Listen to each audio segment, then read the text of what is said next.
बिस्मिल्लाहिर्रहमानिर्रहीम। अस्सलाम वालेकुम स्टूडेंट्स, हमने स्टार्ट किया हुआ था सेकेंड ईयर केमिस्ट्री का चैप्टर नंबर 8। और चैप्टर नंबर 8 से सबसे पहले हमने नॉमेनक्लेचर के टॉपिक्स को डिस्कस किया। फिर हमने टॉपिक स्टार्ट किया अल्केन्स का। अल्केन्स के टॉपिक में हम प्रिपरेशन ऑफ अल्केन्स पढ़ रहे थे, यानी कि हमारा जो मेन टॉपिक है वो है प्रिपरेशन ऑफ अल्केन्स। अल्केन्स को तैयार करना, अल्केन्स की तैयारी। और स्टूडेंट्स, प्रिपरेशन ऑफ अल्केन्स के अंदर जो हमने सब टॉपिक्स पढ़े थे, इसके मुख्तलिफ मेथड्स हैं अल्केन्स को प्रिपेयर करने के। उनमें से पहला तरीका हमने पढ़ा था कि हम प्रिपरेशन करेंगे by alkenes and alkynes. Alkenes और अल्काइंस को इस्तेमाल करते हुए हम कर लेंगे प्रिपरेशन अल्केन्स की। हाइड्रोजनेशन की थी हमने, हाइड्रोजन डाला था, अल्केन बन गए थे। ठीक है। नंबर 2 पे जो मेथड हमने डिस्कस किया वो था बाय एल्काइल हैलाइड्स। हमने कहा हम करेंगे एल्काइल हैलाइड्स की रिडक्शन, और रिडक्शन करने से हमारे पास बन जाएगा अल्केन। ये दोनों टॉपिक्स हम डिस्कस कर चुके हैं पहले से। आज हम जिस मेथड से प्रिपरेशन करेंगे वो दो मेथड्स हैं स्टूडेंट्स। इन दोनों मेथड्स के अंदर हमने यूज करना है कार्बोक्सिलिक एसिड का सॉल्ट ऑफ कार्बोक्सिलिक एसिड सही। इन दोनों दो मेथड्स हैं, दोनों में यही इस्तेमाल होगा। अब सॉल्ट ऑफ कार्बोक्सिलिक एसिड जो हमने करना है स्टूडेंट, पहले छोटी सी बात सुनिए कि कार्बोक्सिलिक एसिड्स ना आपने इस तरह के भी देखे हुए हैं, CH3C डबल बॉन्ड OH। मैं स्ट्रक्चरल फार्मूला लिख रही हूँ। ये भी हमने कहा था कार्बोक्सिलिक एसिड है, सही है। और ये आप पढ़ चुके हैं फर्स्ट ईयर के अंदर जब आपने एसिड्स का फंक्शनल ग्रुप पढ़ा। अब स्टूडेंट्स, ये जो मैंने एग्जांपल लिखी है ना, मैंने कि एसिडिक एसिड कहलाती है। इसमें C double bond OH group पे गौर करें, ये कितनी दफा है? ये है सिर्फ और सिर्फ एक दफा, ठीक है। और इसी वजह से इस तरह के कार्बोक्सिलिक एसिड्स को हम कहते हैं मोनोकार्बोक्सिलिक एसिड्स। और आज का जो हमारा मेथड है उसमें हमने यूज भी यही करना है, सॉल्ट ऑफ मोनोकार्बोक्सिलिक एसिड्स। जबकि हमारे पास एक और टाइप भी है जिसमें CH2 के दोनों तरफ C डबल बॉन्ड OH लगा होता था और हम इसको कह देते होते थे ऑक्सैलिक एसिड। अब देखें C डबल बॉन्ड OH कितनी दफा है? दो दफा, एक दफा ये और दूसरी दफा यहां लगा हुआ है। इसको हम मोनोकार्बोक्सिलिक एसिड नहीं कहते, इस एसिड को हम कहते हैं डाई कार्बोक्सिलिक एसिड। स्टूडेंट्स, हमने ना इन दोनों मेथड्स में आज जो हमने पढ़े उनमें हमने जो एसिड इस्तेमाल करना है वो एसिड होना चाहिए मोनोकार्बोक्सिलिक एसिड। और उस एसिड का मैंने कहा आपने क्या यूज करना है? सॉल्ट। अब सॉल्ट कैसे बनाया जाए आपने पढ़ लिया है 10th क्लास में भी और फर्स्ट ईयर में भी, कि जब भी एसिड का बेस के साथ रिएक्शन करवाया जाए, एसिड का बेस के साथ रिएक्शन करवाया जाए तो सॉल्ट और वाटर बनता है, सही है। सॉल्ट और वाटर बनाने के लिए आप यहां से ले लें ये वाला OH और यहां से ले लें ये वाला H। वाटर को साइड पे कर दें, H2O। बची हुई सारी चीजों को एक दूसरे के साथ अटैच कर दें। ये CH3 मैं ऐसे कैसे ही लिख रही हूँ, ये C डबल बॉन्ड O भी मैं वैसे का वैसा ही लिख रही हूँ, C डबल बॉन्ड O। फिर साथ ये ऑक्सीजन लिख रही हूँ और इस ऑक्सीजन के साथ ये Na लगा रही हूँ। ये देखें, ये जो नई चीज बनी है ना, इसी को हम कहते हैं salt of monocarboxylic acid. Salt है स्टूडेंट्स ये, क्योंकि एसिड्स में हाइड्रोजन होता है, रिमूवेबल हाइड्रोजन जो रिमूव हो सके, और हमने रिमूव कर दिया। उस जगह कौन सी चीज आ गई? मेटालिक एटम आ गया, इसी वजह से ये सॉल्ट बन गया, ठीक है। अब मैंने आपसे कहा कि आज हम दो मेथड्स को डिस्कस करेंगे और दोनों में सॉल्ट ऑफ मोनोकार्बोक्सिलिक एसिड को हम इस्तेमाल करेंगे। स्टूडेंट्स, अगर तो मैं इसे मोनोकार्बोक्सिलिक एसिड की कर दूं इलेक्ट्रोलाइसिस, इलेक्ट्रोलिसिस भी जिसको कहते हैं, यानी मैं इस कंपाउंड को लूं और इलेक्ट्रिसिटी की मदद से इसका रिएक्शन करवाऊं। इलेक्ट्रिकल रिएक्शन या इलेक्ट्रोलिसिस कहलाएगा। और इससे जो कंपाउंड बनेगा, हम बना क्या रहे हैं, मैंने ऊपर ही लिख दिया, हम बना रहे हैं अल्केन्स। अल्केन बन जाएगा, अल्केन। लेकिन इस मेथड को जो मैंने नाम देना है ना, वो मैं नाम दूंगी कॉल्ब्स मेथड, जिसको बच्चे कॉल बेस्ड मेथड भी पढ़ते हैं। कॉल्ब्स मेथड इसका नाम हो जाएगा, सही। लेकिन अगर मैं इलेक्ट्रोलिसिस ना करवाऊं, इलेक्ट्रिसिटी को यूज ना करूं, इलेक्ट्रिकल मेथड का इस्तेमाल ना करूं, तो मैं दूसरा मेथड इस्तेमाल करूंगी जिसको केमिकल मेथड कहा जाता है। और इस केमिकल मेथड में भी मैं यही salt of monocarboxylic acid use करूंगी। लेकिन इसके साथ मैं कोई दूसरा रिएक्टेंट यूज करूंगी और रिएक्टेंट का इस्तेमाल करके मैं यहां पर भी एल्केन बना दूंगी, सही। यहां पर भी एल्केन बना और यहां पर भी एल्केन बना। लेकिन इस मेथड को मैं कॉल्ब्स मेथड नहीं कहूंगी, क्योंकि मैंने यहाँ इलेक्ट्रिसिटी का यूज नहीं किया, मैंने केमिकली रिएक्शन करवाया। और इस मेथड को हम कहते होते हैं डीकार्बोक्सिलेशन, डीकार्बोक्सिलेशन। अब स्टूडेंट्स हमने ना डीकार्बोक्सिलेशन तो करनी है, लेकिन किस चीज की, सॉल्ट ऑफ मोनोकार्बोक्सिलिक एसिड। इन दोनों मेथड्स को हम अभी इसी लेक्चर में ही डिस्कस करेंगे, थोड़ा लेक्चर लंबा हो जाएगा क्योंकि हम दो मेथड्स डिस्कस करेंगे। तो सबसे पहले ना मैं ये कॉल्ब्स मेथड को आपके साथ डिस्कस कर रही हूँ। मैंने आपको बताया कि यहाँ यूज क्या चीज होनी है, सॉल्ट ऑफ मोनोकार्बोक्सिलिक एसिड। और मैंने आपको तरीका सिखाया कि किसी भी कार्बोक्सिलिक एसिड से उसका सॉल्ट कैसे बनाया जाए। मैंने कहा आप एसिड लें, उसमें बेस डालें, सॉल्ट बनेगा, वाटर बनेगा। इसी सॉल्ट की मैंने क्या करवा दें, इलेक्ट्रोलिसिस।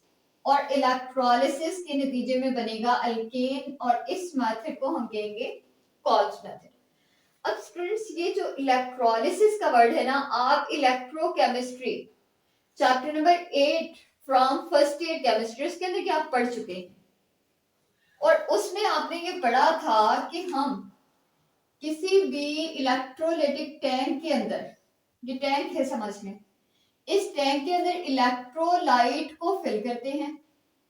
इलेक्ट्रोलाइट को फिल करके उसके अंदर हम खड़े कर देते हैं दो खंबे, ठीक है, दो मेटल की पत्रियां इस्तेमाल करते हैं।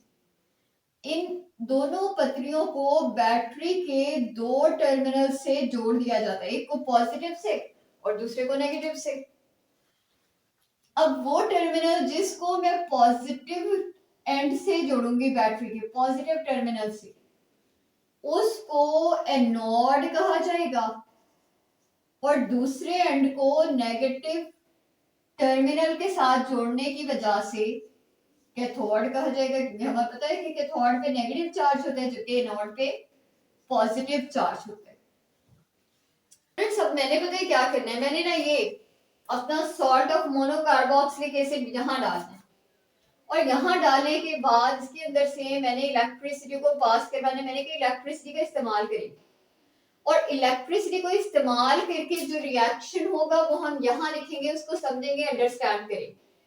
तो मैं आपको नाम लिख देती हूँ पहले कि हम जो थर्ड मेथड पढ़ने वाले हैं किस चीज का, प्रिपरेशन ऑफ अल्केन्स का, उसका नाम है कॉल्ब्स मेथड, ये नाम है इसका, ठीक।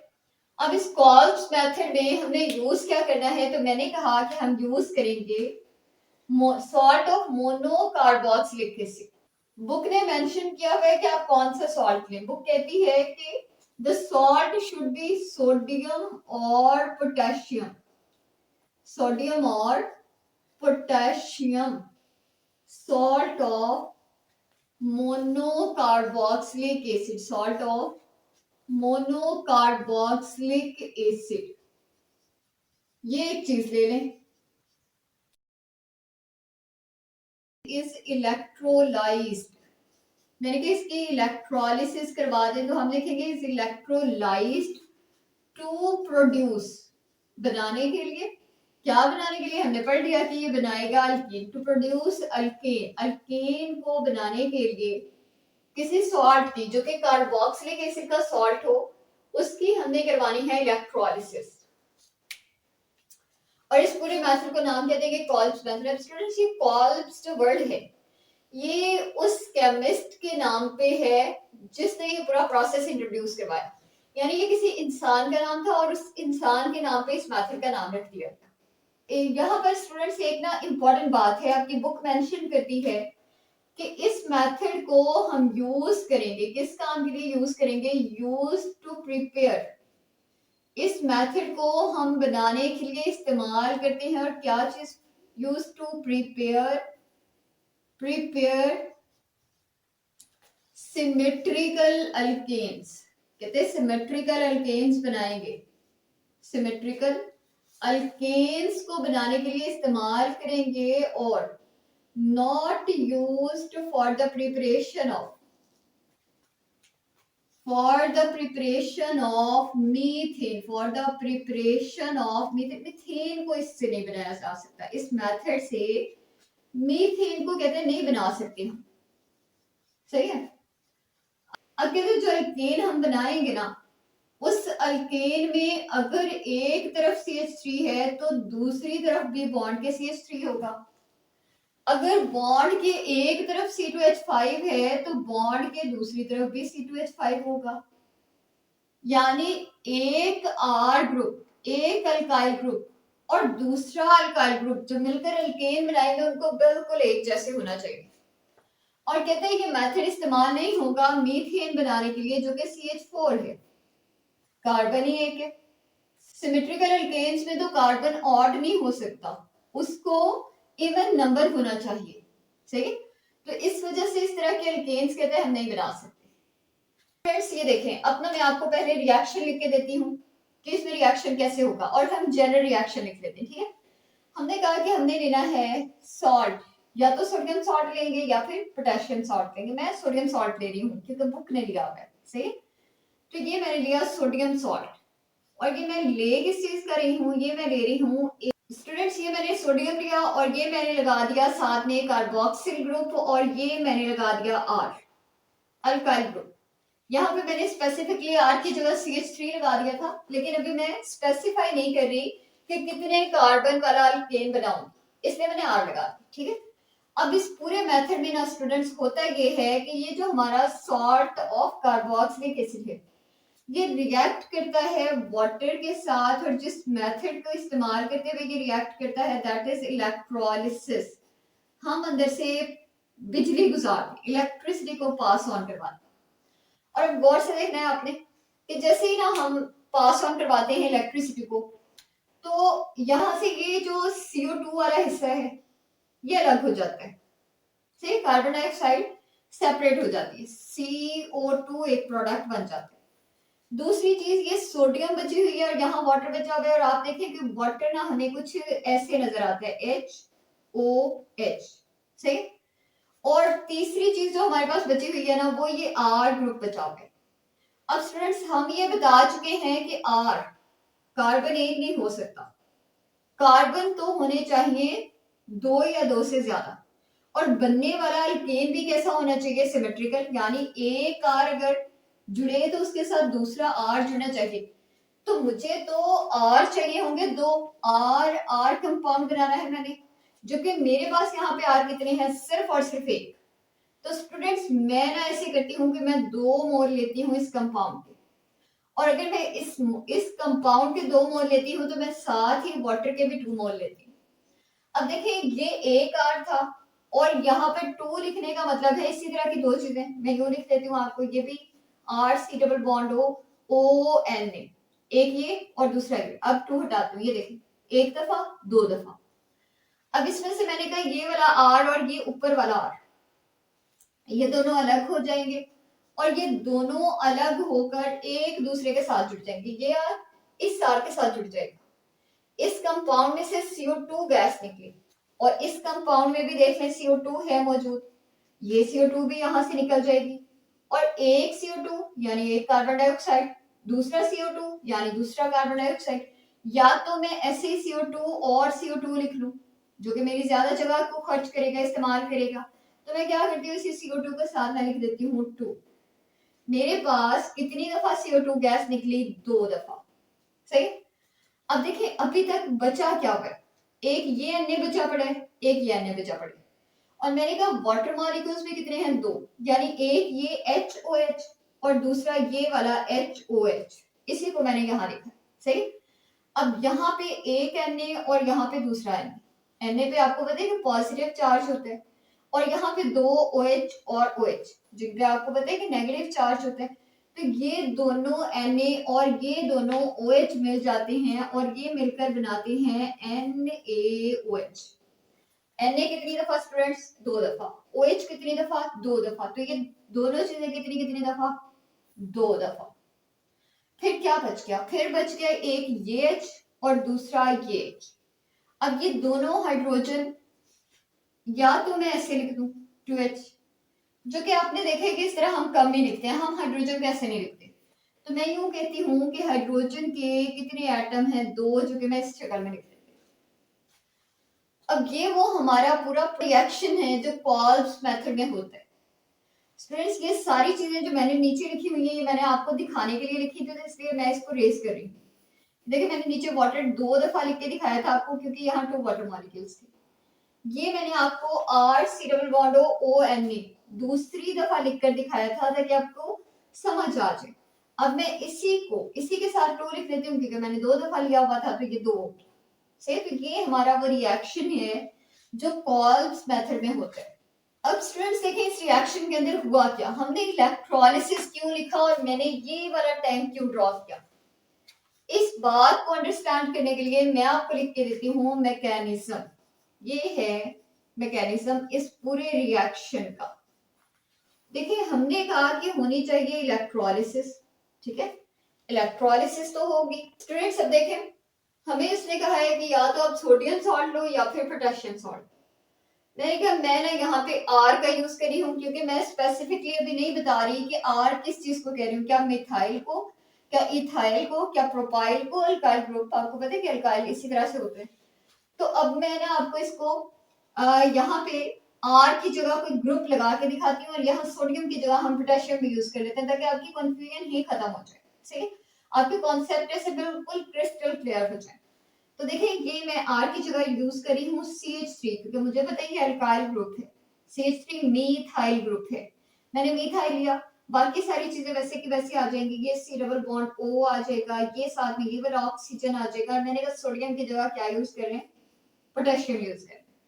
ठीक है, अब मुझे ये भी पता है कि मेरा सिमेट्रिकल अल्केन बनना चाहिए, और सिमेट्रिकल अल्केन बनाने के लिए मुझे क्या करना पड़ेगा, 2 मोल्स यूज करने पड़ेंगे। तो मैंने किए कितने मोल्स यूज, 2 मोल यूज किए स्टूडेंट्स। और मुझे ये भी पता है कि इस प्रोसेस की मैंने क्या चीज करवानी है, इलेक्ट्रोलिसिस करवानी है। मैं करवा रही हूँ इसकी इलेक्ट्रोलिसिस, और मुझे पता है कि ये इलेक्ट्रोलिसिस का मेथड किस चीज की प्रेजेंस में होगा, तो वाटर की प्रेजेंस में होगा। और मुझे ये भी पता है कि वाटर के भी कितने मोल चाहिए होंगे, 2 मोल चाहिए होंगे। तो ये सारी वो चीजें हैं जिनकी हमें जरूरत है। ठीक है, तो मैंने ये सारी चीजें डाली, और डालने के बाद मैंने ये जो टैंक बनाया था, यहाँ सारी चीजें डाल के मैंने इस बैटरी को कर दिया ऑन।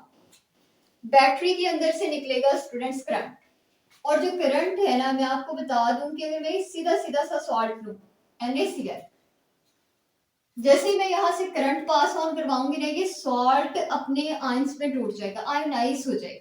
Na अलग हो जाएगा, पॉजिटिव चार्ज होता है, Cl अलग हो जाएगा, नेगेटिव चार्ज होता है। तो मैंने सादा से सॉल्ट की बात की, लेकिन अगर मैं इस सॉल्ट की यूज नहीं किया, मैंने जो सॉल्ट यूज किया हुआ है वो मैंने यहाँ लिखा है CH3 C⋅O ये मैंने यूज किया, CH3 C⋅O ये मेरा सॉल्ट है। स्टूडेंट्स ये सॉल्ट भी यही काम करेगा, आयोनाइज हो जाएगा, और आयोनाइज होकर एक पॉजिटिव और दूसरा नेगेटिव आयन बनेगा। और पॉजिटिव आपको पता है कि जैसे सोडियम पे पॉजिटिव चार्ज होता है, वैसे पोटेशियम पे होता है। तो जो मेरे 2 आयंस बनेंगे ना, उनमें एक होगा पोटेशियम जिसमें प्लस चार्ज होगा, दूसरा होगा CH3 C⋅O नेगेटिव। ये मेरे दोनों सॉल्ट्स बन जाएंगे, ठीक है। अब मैं ना क्या करती हूँ, मैं आपको यही लिख कर दिखाती हूँ कि जब मैंने इसमें से इलेक्ट्रिसिटी यानी कि करंट को पास करवाया तो मेरे पास ये दोनों आयंस बने, जिनमें एक था CH3 C double bond O और O पे आ गया नेगेटिव चार्ज, एसिटेटाइन नाम है स्टूडेंट्स इसका। जबकि जो दूसरा आयन बना वो कौन था, वो था पोटेशियम के पॉजिटिव। मुझे पता है कि मैंने कितने मोल्स यूज किए हैं सॉल्ट के, 2। तो ये जो एसिडेट आयन है ये भी कितने बनेंगे, 2। सॉल्ट के 2 मोल्स यूज हुए हैं तो पोटेशियम भी कितने बनेंगे, पोटेशियम भी बनेंगे 2। ये है हमारी वो बैलेंस्ड इक्वेशन जो कि हमने मैकेनिज्म के अंदर लिखी। स्टूडेंट्स गौर करें जरा, मैंने इस कंपाउंड की करवा दी आयनाइजेशन क्योंकि इसमें से करंट पास हो रहा था। क्या ये जो वाटर है ये बाहर टैंक से पड़ा हुआ है, नहीं, ये भी टैंक के अंदर है। क्या इसमें से करंट पास नहीं हो रहा, जाहिर है इसमें से भी करंट पास हो रहा है। तो करंट पास हो रहा है तो ये वाटर भी सॉल्ट की तरह आयोनाइज हो जाएगा और 2 आयंस बनाएगा, सही है। अब जरा गौर से देखिएगा, ये वाटर के कितने मॉलिक्यूल्स थे, 2, 2H2O। इसकी भी हमने क्या करवाई, इलेक्ट्रोलिसिस करवाई, इलेक्ट्रोलिसिस करवाई। और इलेक्ट्रोलिसिस, ये देखिए बुक ने ना यहाँ इलेक्ट्रोलिसिस तो लिखा है, वाटर की भी होनी चाहिए, बुक ने ऊपर नहीं लिखा है, बुक ने एंड में जाके इलेक्ट्रोलिसिस दिखाई। मैं आपको यहाँ दिखा रही हूँ, वाटर ने इलेक्ट्रोलाइज होने के बाद 2 आयंस में कन्वर्ट होना है, एक है H पॉजिटिव और दूसरा है OH नेगेटिव। 2 वाटर मॉलिक्यूल्स हैं तो हाइड्रोजन कितने बनेंगे, 2 वाटर मॉलिक्यूल हैं तो हाइड्रोक्सिल कितने बनेंगे, 2। अब ये वो इलेक्ट्रोलिसिस है जो कि सॉल्ट की भी होती है और वाटर की भी होती है। स्टूडेंट्स गौर से सुने मेरी बात, ये सॉल्ट भी पूरा टैंक के अंदर है, वाटर भी पूरा टैंक के अंदर है। सॉल्ट के भी 2 हिस्से बने जिनमें से एक नेगेटिव एंड और एक नेगेटिव पार्ट और दूसरा पॉजिटिव। वाटर के भी 2 हिस्से बन गए, एक पॉजिटिव और दूसरा नेगेटिव। मैंने आपको ये बताया कि ये जो एनोड है इसमें प्लस चार्ज है और यहाँ पे वो सारी चीजें मौजूद हैं जो आयनाइज हो चुकी हैं, जो ये 4 हिस्सों में कन्वर्ट हो चुकी हैं। मुझे गौर करके खुद बताएं कि क्या इस पॉजिटिव एंड की तरफ, इस पॉजिटिव खंबे की तरफ, इस पॉजिटिव प्लेट की तरफ, इस पॉजिटिव इलेक्ट्रोड की तरफ यानी एनोड की तरफ, क्या ये पॉजिटिव चार्ज अट्रैक्ट होंगे या फिर ये नेगेटिव चार्ज अट्रैक्ट होंगे। पता है आपको कि ये जो नेगेटिव चार्जेस हैं हम पढ़ चुके हैं कि पॉजिटिव की तरफ अट्रैक्ट हो जाएंगे, यानी कि ये वाला एंड और ये OH वाला एंड ये चले जाएंगे किसकी तरफ, एनोड की तरफ। जबकि कैथोड पे नेगेटिव चार्ज है तो ये प्लस पॉजिटिव पोटेशियम वाला आयन और पॉजिटिव हाइड्रोजन वाला आयन ये चले जाएंगे कैथोड की तरफ। अब स्टूडेंट्स मैं ना ये रिएक्शन रिमूव करी हूँ यहाँ से, भाई मैंने अगर यहाँ लिख दिया तो बहुत सारे लोग आके कमेंट सेक्शन में कहेंगे कि मैडम ने रिएक्शन गलत कर दिया। मैं तो इतने ताने नहीं बर्दाश्त कर सकती, मैं इसको यहाँ से रिमूव करती हूँ और वहीं लिखूंगी जहाँ पे आपकी किताब ने लिखा हो, सही है। होना यही काम, होगा यही सब कुछ।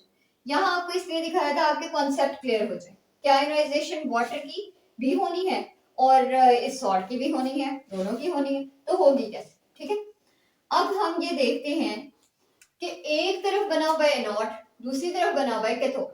मैंने कहा एनोड की तरफ जाएंगे कुछ चार्जेस और बाकी की कुछ चार्जेस आएंगे कैथोड की तरफ।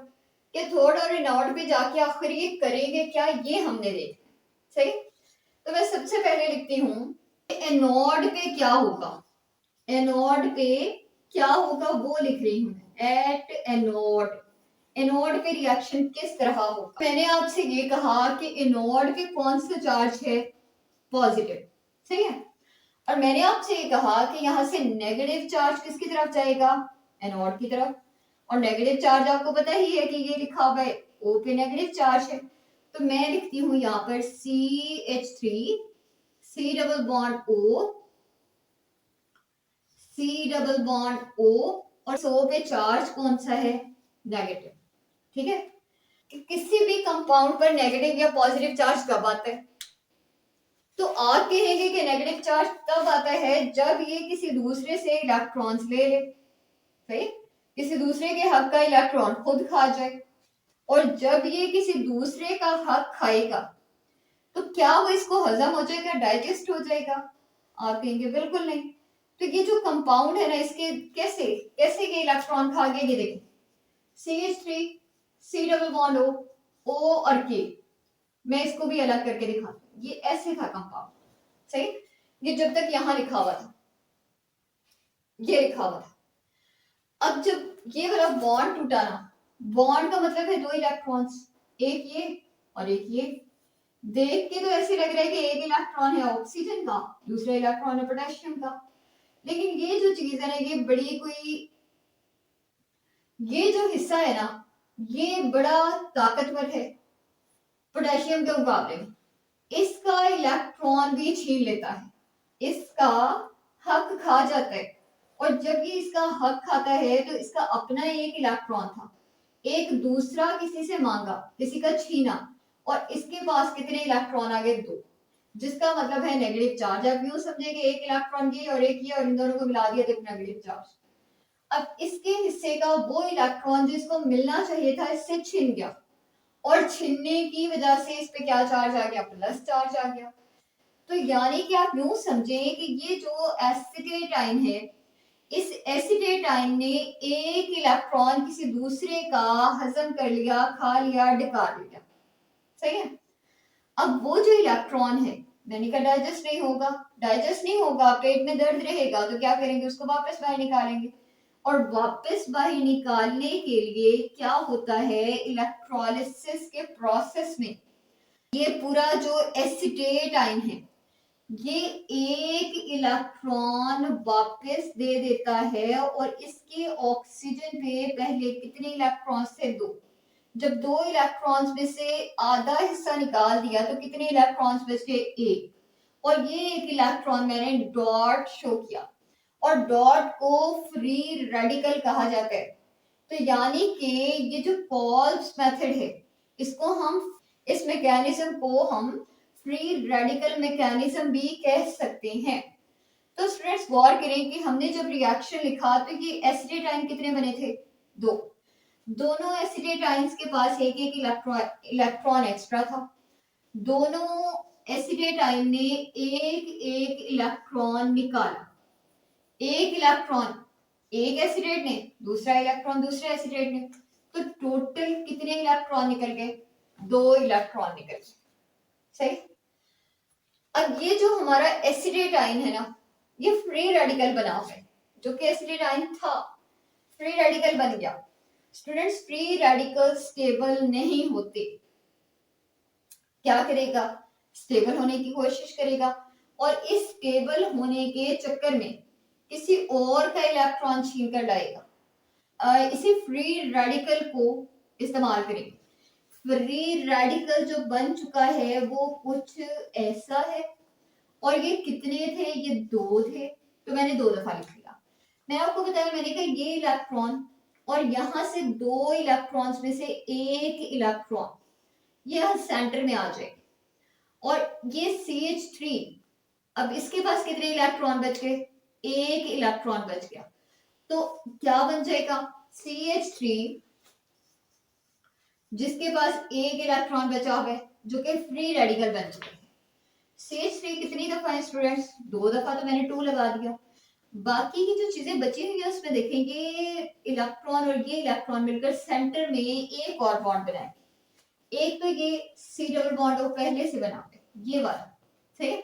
यहाँ से बॉन्ड टूटा, और बॉन्ड के टूटने के बाद दूसरा बॉन्ड यहाँ पे नया बना, तो यहाँ पर ऑक्सीजन के साथ भी कितने बॉन्ड बन गए?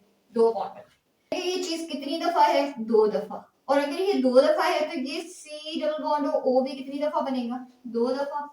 और स्टूडेंट्स इस पे गौर करें तो ये COO, ये तो CO2 नहीं लग रहा, तो आपके पास जो प्रोडक्ट बनेगा उसमें क्या चीज होगी? दो कार्बन डाइऑक्साइड, कार्बन डाइऑक्साइड के दो मोल बनेंगे।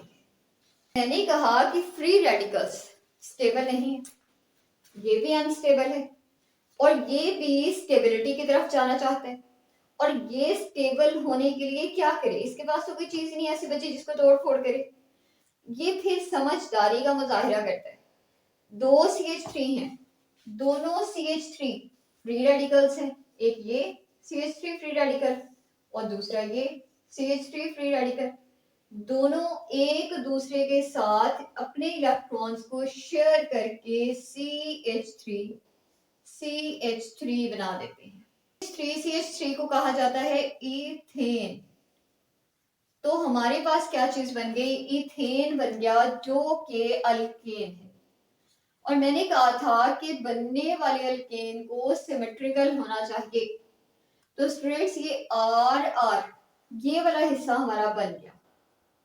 ठीक है, इस पूरे रिएक्शन में क्या क्या बनना चाहिए, ये 4 प्रोडक्ट्स बनने चाहिए, जिनमें से एक प्रोडक्ट R बन चुका है, जिसको हमने क्या नाम दे दिया, इथेन दे दिया। और दूसरा प्रोडक्ट क्या बनना चाहिए था, CO2। कितनी दफा, 2 दफा, वो यहाँ बना पड़ा है। तो यानी कि अभी तक हमारे कितने प्रोडक्ट्स बन गए, 2 प्रोडक्ट्स बन गए। कितने प्रोडक्ट्स बचे हुए हैं, 2 प्रोडक्ट्स बचे हुए हैं। यहाँ हमने सोडियम सॉल्ट यूज किया था, NaOH बना था। यहाँ हम पोटेशियम सॉल्ट यूज कर रहे हैं तो KOH बन जाएगा। सही, लेकिन KOH कैसे बनेगा और ये H2 कहाँ से आएगा। तो स्टूडेंट्स याद है मैंने कहा था कि ये वाटर की भी इलेक्ट्रोलिसिस होगी। अब मैं वो आपको दिखाती हूँ कि कैथोड पे रिएक्शन होगा। कैथोड पे ना आप यहाँ देखिए, हमने कहा कि एनोड पे होती है ऑक्सीडेशन, कैथोड पे होती है रिडक्शन। रिडक्शन होती है इस पे, और रिडक्शन का मतलब है gain of electrons. Gain of electron. ये देखिए यहाँ पे इलेक्ट्रॉन निकल रहे थे, रिमूव हो रहे थे, 2 इलेक्ट्रॉन्स निकले, और इन्हीं दोनों इलेक्ट्रॉन्स को वाटर इस्तेमाल करेगा। मैंने कहा रिएक्शन में वाटर पड़ा हुआ है, इसकी भी मैंने कहा इलेक्ट्रोलिसिस होनी है। मैंने आपको करके भी दिखाई, फिर मैंने कहा नहीं भाई नहीं, मैं नहीं कर सकती, क्योंकि बहुत सारे लोग आएंगे और कहेंगे कि मैडम ने तो रिएक्शन ही नहीं होता, मैडम ने तो गलत रिएक्शन करा था। इसलिए मैंने इसको रिमूव कर दिया यहाँ से। मैंने कहा भाई मैं तो उसी जगह लिखूंगी जिस जगह किताब ने लिखा हो। ठीक है, तो अब हम लिखते हैं यहाँ वही वाटर के 2 मॉलिक्यूल्स, वाटर के 2 मॉलिक्यूल्स इन 2 इलेक्ट्रॉन्स की वजह से आयोनाइज हो जाएंगे। इलेक्ट्रोलिसिस हो रही है और ब्रेक डाउन हो जाएगी, इसकी ब्रेक डाउन होके बन जाएंगे 2 हाइड्रोक्सिल आयन। वाटर देखिए क्या चीज है, वाटर है HOH, दूसरा वाटर भी क्या है HOH। मैंने कहा कि जो OH है ना, ये दोनों इलेक्ट्रॉन्स छीन के ले आएगा। सही है, दोनों इलेक्ट्रॉन्स ये छीन के ले आया, तो इस पे क्या आ गया, चार्ज, नेगेटिव चार्ज आ गया। और इस हाइड्रोजन पे क्या चार्ज आ जाएगा, प्लस चार्ज आ जाएगा। दूसरे हाइड्रोजन पे भी कितना चार्ज आ जाएगा, प्लस चार्ज आ जाएगा।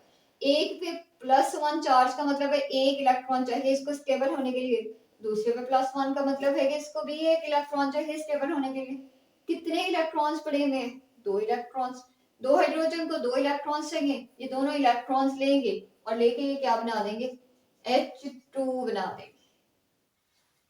स्टूडेंट्स गौर करें, ये H2 बड़ा हुआ है, और मैंने आपको मेन रिएक्शन में कहा H2 बनाना है, हाइड्रोजन बन गया। अब हमारी एक प्रोडक्ट बची हुई है, कार्बन डाइऑक्साइड हमने बनानी थी, बनी पड़ी है, ये बनी पड़ी है। हमने बनाना था RR, ये बना पड़ा है। हमने बनाना था H2, ये बना हुआ है। और हमने क्या बनाना था, NaOH यानी बेस बनानी थी। Na तो मैंने यूज ही नहीं किया, मैंने तो पोटेशियम यूज किया है। ये पड़ा हुआ है 2K, अभी तक कहीं इस्तेमाल नहीं हुआ, क्राइंग इन अ कॉर्नर। ये के इस OH के साथ जो कि नेगेटिवली चार्ज है, ये पॉजिटिवली चार्ज है, एक दूसरे को अट्रैक्ट कर लेंगे, 2K plus 2OH negative. Attraction के नतीजे में क्या बनेगा, 2 बनेंगे KOH। यही तो बनाने थे हमने, ये 2KOH बन गया। और ये बेस बनाने थे हमने, कितने बनाने थे, 2 बनाने थे। KOH पे हमारी बेस है, NaOH पे हमारी बेस है। तो स्टूडेंट्स ये है हमारा कॉल्फ मेथड, जिसके जरिए हम क्या बनाते हैं, अल्केन्स बनाते हैं। माइंड में रहे कि हम कौन से अल्केन्स बनाते हैं, सिमेट्रिकल अल्केन्स बनाते हैं। क्या हम मीथेन बना सकते हैं, नहीं बना सकते। प्रोसेस में क्या होता है, इलेक्ट्रोलिसिस होती है। इलेक्ट्रोलिसिस का क्या मतलब है, ब्रेक डाउन होगी। और ब्रेक डाउन किसकी वजह से होगी, इलेक्ट्रिसिटी की वजह से होगी। ब्रेक डाउन के नतीजे में क्या होगा, सोडियम या पोटेशियम सॉल्ट जो हम यूज करेंगे आयोनाइज हो जाएगा। आयोनाइज होकर, क्योंकि एक इलेक्ट्रॉन एक्स्ट्रा लेकर आया हुआ है, ये इलेक्ट्रॉन निकालना पड़ेगा, और इलेक्ट्रॉन निकालेगा कब? एनोड पे जाके। इलेक्ट्रॉन निकालेगा तो क्या बनाएगा? Free radical. फ्री रेडिकल तो स्टेबल नहीं है, स्टेबल होना पड़ेगा इसको। स्टेबल होने के लिए क्या करेगा? दो कार्बन डाइऑक्साइड मॉलिक्यूल निकालेगा। क्या स्टेबल हो गया? नहीं हुआ। स्टेबल होने के लिए दोनों एक जैसे फ्री रेडिकल जो कि लंगड़े रूले हैं, अनस्टेबल हैं, एक दूसरे के साथ जुड़ेंगे और बना देंगे अल्केन। अल्केन तो बन गया, अभी सारे प्रोडक्ट नहीं बने। सारे प्रोडक्ट बनाने के लिए चलेंगे कैथोड पे क्या हो रहा है वो देखेंगे। कैथोड पे दो वाटर मॉलिक्यूल दो इलेक्ट्रॉन को गेन करेंगे जो कि यहाँ रिमूव हुए थे, क्योंकि कैथोड पे होती है रिडक्शन, और रिडक्शन क्या है? Gain of electron. तो ये हो गए दो हाइड्रोक्सिल, ये थे दो के पड़े हुए, पॉजिटिवली नेगेटिवली इंटरेक्ट हुए, बेस बनाए, सारे के सारे प्रोडक्ट्स बने। तो ये है हमारा कॉल्ब्स मेथड। अब हमने स्टार्ट में कहा था कि एक तो है इलेक्ट्रिकल मेथड, इलेक्ट्रिसिटी का इस्तेमाल करेंगे। दूसरा है केमिकल मेथड, जिसमें कोई इलेक्ट्रिसिटी यूज नहीं होगी।